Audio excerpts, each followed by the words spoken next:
Apakah Anda pernah mendapatkan pertanyaan ini saat wawancara kerja? Berapa banyak pacar yang pernah Anda miliki? Sayangnya pertanyaan personal semacam ini banyak dialami oleh pencari kerja wanita di Cina. Pekan lalu, seorang wanita menceritakan pengalamannya di media sosial Tiongkok ketika melamar pekerjaan sebagai HR di sebuah perusahaan layanan mobil. Saat itu ia ditanyai berapa banyak hubungan asmara yang pernah ia jalani dan yang mana yang paling lama.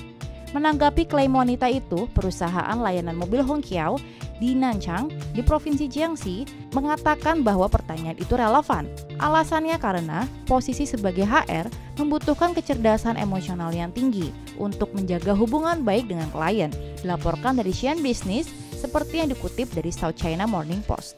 Menurut staf yang bekerja di sana, pertanyaan semacam itu diajukan karena sebagian besar karyawannya wanita, dan apabila seseorang pernah jatuh cinta, ia harus memperhatikan orang lain. Lalu perusahaan itu mengatakan bahwa menurut data besar perusahaannya, karyawan dengan kinerja apik biasanya sudah menikah atau punya pacar. Pertanyaan stereotip semacam itu ternyata masih banyak ditanyakan di Cina. Hal tersebut dikatakan Lu Xiaoquan, pengacara hak-hak wanita dari Beijing Xiangqian Law Firm, kepada The Post. Menurutnya, pertanyaan yang tidak berkaitan langsung dengan posisi pekerjaan banyak dihadapi pencari kerja wanita di Cina. Memberikan preferensi kepada wanita dengan hubungan yang lebih romantis, menempatkan mereka yang belum pernah jatuh cinta sebelumnya pada posisi yang tidak menguntungkan. Pencari kerja memiliki hak untuk menolak menjawab pertanyaan seperti itu, ujar Lu. Pengalaman diskriminatif terhadap wanita dalam mencari kerja kini juga banyak diungkapkan di media sosial.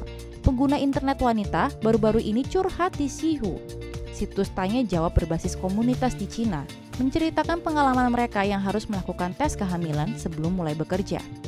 Menurut survei tahun 2020 dari penyedia layanan rekrutmen online Xiaopin.com, hampir 60% dari lebih dari 65.000 wanita yang diwawancara mengatakan bahwa mereka menemukan pertanyaan tentang status perkawinan atau melahirkan selama proses perekrutan. Adanya diskriminasi gender pada pencari kerja wanita disebabkan karena pandangan kuno yang ada di Cina, menurut Feng Yuan, pendiri kelompok hak perempuan di Beijing, kepada The Post. Sikap tradisional terhadap peran gender, distribusi tenaga kerja di rumah, dan kurangnya layanan pengasuhan anak adalah alasan mendasar mengapa pemberi kerja lebih memilih laki-laki daripada perempuan, atau bertanya kepada kandidat perempuan tentang status perkawinan dan melahirkan anak, atau bahkan menuntut mereka untuk membuat janji tertentu, katanya. Namun, beberapa waktu terakhir, Cina perlahan-lahan sudah meningkatkan undang-undang kesetaraan gendernya, dan kesadaran wanita muda yang semakin meningkat tentang hak-hak mereka berarti mereka semakin menuntut memberi kerja untuk dimintai pertanggungjawaban.